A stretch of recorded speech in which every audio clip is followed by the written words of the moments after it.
Videos देखने के लिए सब्सक्राइब करें जनसत्ता.com, बेल आइकन दबाकर पाएं लेटेस्ट नोटिफिकेशंस। नमस्कार, जनसत्ता में आपका स्वागत है। एक इंसानी जिंदगी की कीमत क्या होती है?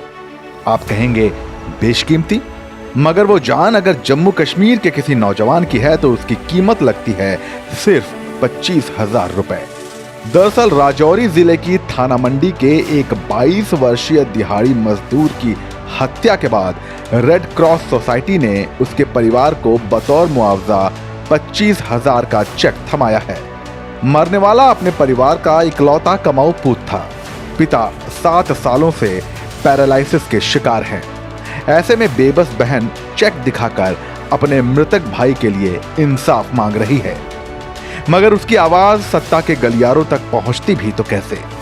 सारे हुक्मरान और सियासतदान तो उस वक्त दिल्ली में थे, सियासी गुफ्तगू में मशगूल थे।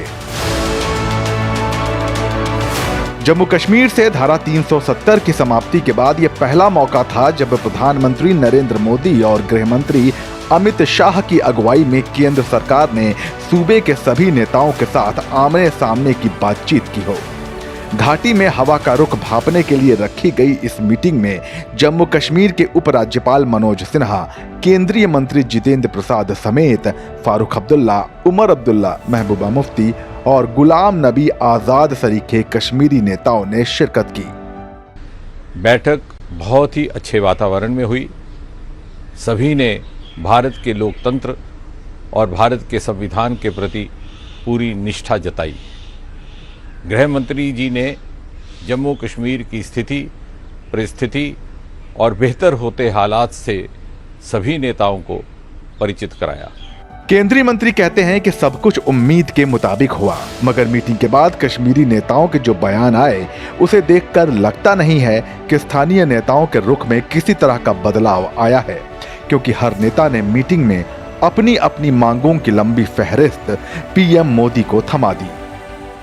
मैंने उनको कॉम्प्लीमेंट किया, आपने पाकिस्तान से बात की, सीज फायर कराया, बहुत अच्छी बात है। इन्फिल्ट्रेशन कम हुई, बहुत अच्छी बात है। अब अगर जम्मू कश्मीर के लोगों को सुकून मिलता है, आराम मिलता है, उसके लिए अगर आपको पाकिस्तान से फिर बात करनी चाहिए। और जो ट्रेड जम्मू कश्मीर, चाहे रावलाकोट का हो, चाहे वो मुजफ्फराबाद रोड का उड़ी मुजफ्फराबाद हो, जो ट्रेड हमारा रुक गया है उसको चालू करने के लिए भी पाकिस्तान के साथ बात करनी चाहिए, क्योंकि उसमें काफ़ी लोगों का रोजगार है। हमने तो अपनी पार्टी की तरफ से वज़ीर आज़म साहब को और सबको कहा कि जहाँ तक 5 अगस्त 2019 का फैसला है या जो किया गया, हम उसके साथ नहीं हैं, हम उससे सहमत नहीं हैं, हम उसको कबूल करने के लिए तैयार नहीं हैं। लेकिन उसकी मुखालफत में हम कानून को अपने हाथ में भी लेने के लिए तैयार नहीं हैं। हम आइन या इस मुल्क के संविधान की तरफ से जो हमें इजाज़त दी जाती है अदालत का इस्तेमाल करने की, हम अदालत का इस्तेमाल करके अदालत में जाके अपना पक्ष वहाँ पे रख के इस फैसले के खिलाफ जो है अपनी लड़ाई लड़ेंगे। सब पार्टी ने आगे मांगे। हमारी मांग जो थी वो स्टेटहुड की मांग थी, फुल फ्लैज स्टेटहुड की मांग थी। हमारी मांग इलेक्शन तुरंत कराने की मांग थी स्टेट के।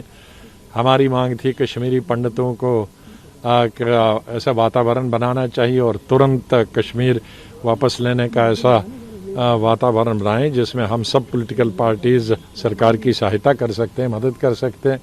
हम लोगों ने पॉलिटिकल प्रिजनर्स को छोड़ने की बात की। बहुत ही pleasant environment, very pleasant. All the people were on the same page, belonging to different parties, they were on the same page that we have to address the problems faced by the people of Jammu and Kashmir. बहरहाल केंद्र सरकार भी चाहती है कि जल्दी से जल्दी जम्मू कश्मीर में चुनाव हो, जिसके लिए उपराज्यपाल मनोज सिन्हा की अगुवाई में प्लान भी तैयार किया जा रहा है, जिसकी कामयाबी के लिए कश्मीरी नेताओं का रुख भांपना जरूरी था, जिसकी कवायद मीटिंग के जरिए की गई।